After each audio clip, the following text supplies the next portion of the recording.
conversation. But I was also told, you can do it. Besides, it will keep the introduction short, and that's a blessing to all. So, I'm going to let Joyce speak for herself. I better not knock you down, right? There, so that platform is in the right spot.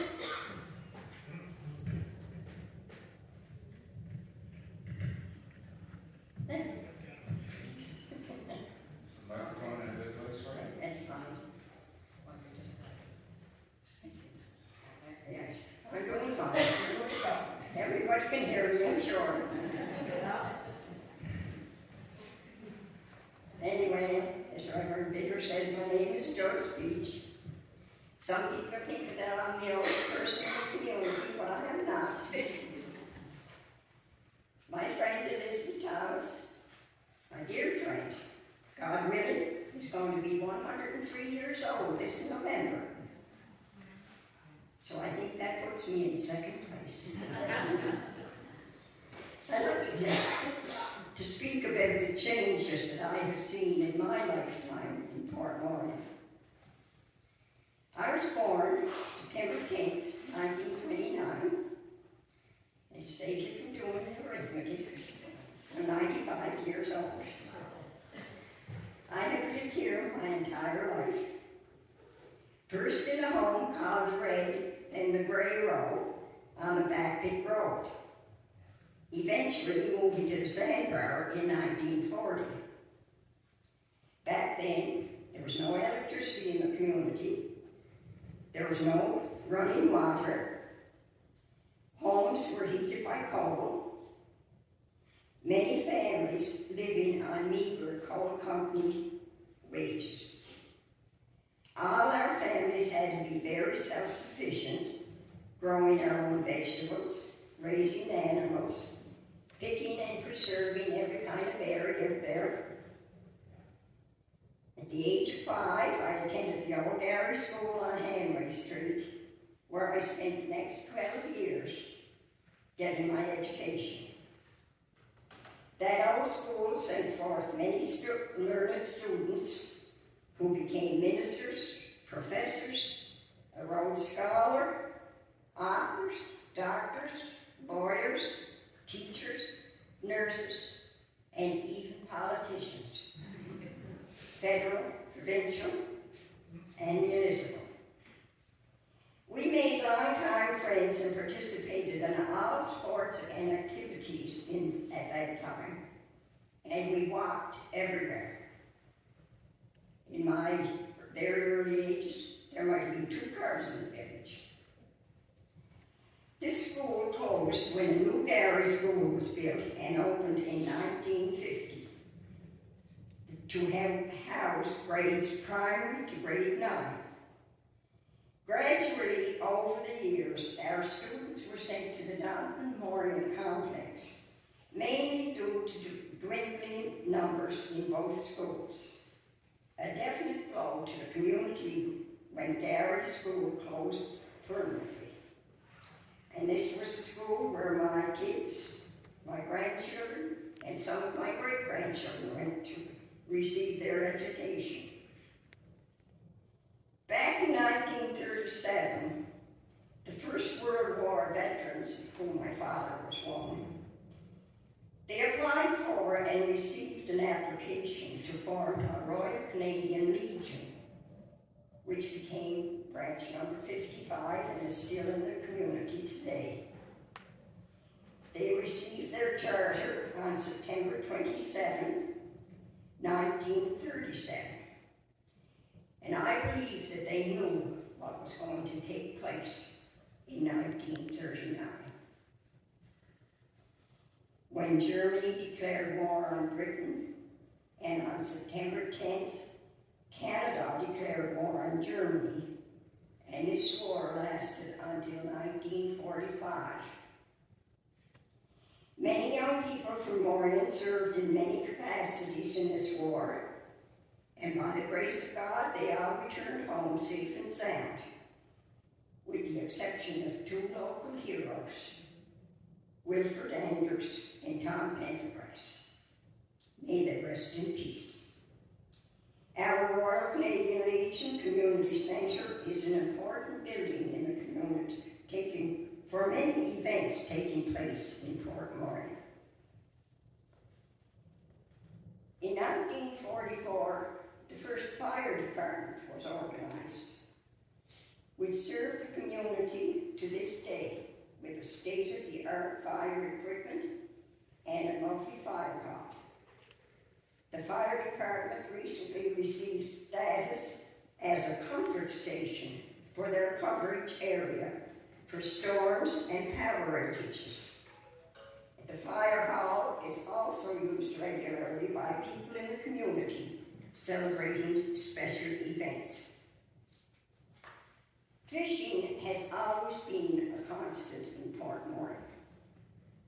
As I look at the boats in the harbour today, I wonder what their forefathers would think, who in their time of fishing, they had open boats, they were setting and pulling their traps by hand, and getting 25 cents a pound for their lobster. For the first few years after I was married, Joe fished with his father, Fred Peach. They built their own traps, spent the winter months knitting the headings. Joe tried to teach me how to knit the headings. And after telling me too many times that I was not making the knots tight enough, I quit.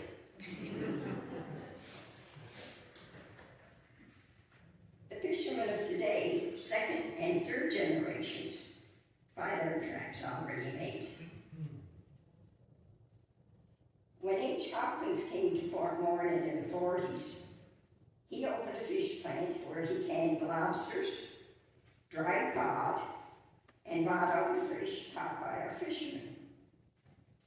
Many of our local people gave him yeoman service in these plants, which operated for many years. Some of the descendants of these early fishermen still work on the ocean for a living, as evidenced by the number of boats in the harbour, especially at lobster fishing time. I remember Port Morien having several stores. Irwin's Cheap Store on Brookwater Street, J.P. Leslie's, which later became Johnny Pendergrass's, Shore's Store, which later became Hopper's, Sierra Barrow's local dollar store, we all knew it as Fats, and the Modern Home. None of these stores exist today. At one time, there was 2 service stations, a bus service, a funeral parlour, a jail, and even a bank. The only constant to survive our early days are our 3 churches. On September 11th, 1946, people in Port Morien decided to participate in its first community fair. Following several occasions, it is now held at the Port Morien Legion. Over the years, we all remember the parade with its floats, marching bands, including the various schools in the early years. There was the sewing and baking and flower arrangements, vegetables, and at one time, even livestock, with everyone hoping for that coveted first prize. A book written by Ken MacDonald in 1996 commemorates 50 years of the community fair. Very interesting reading.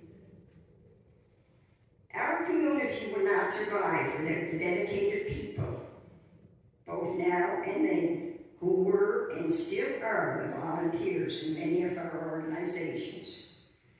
Churches, Legion, Fire Department, Home and School, Red Cross, Women's Institute, Youth and Sports Groups, and all other special events and projects, some of which are still going on today.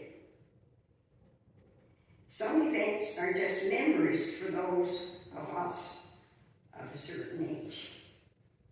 Car and horse racing on frozen Morien Bay.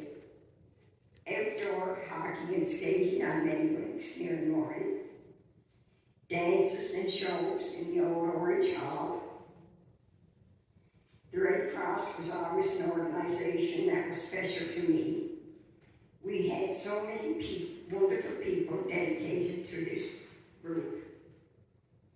We looked after the sick and loan equipment, sponsored events for school children and social outings.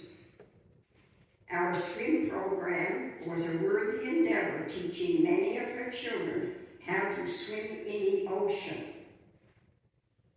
On that very sand shore, which has been restored with stairs leading to the beach and chairs on the lookout for those of us who cannot manage the stairs. In 1970, the first Come Home Week took place from August the 13th to the 17th, with every day filled with activities for everyone, young and old. In 1985, we held our first Morien Memories, and every year until 2015.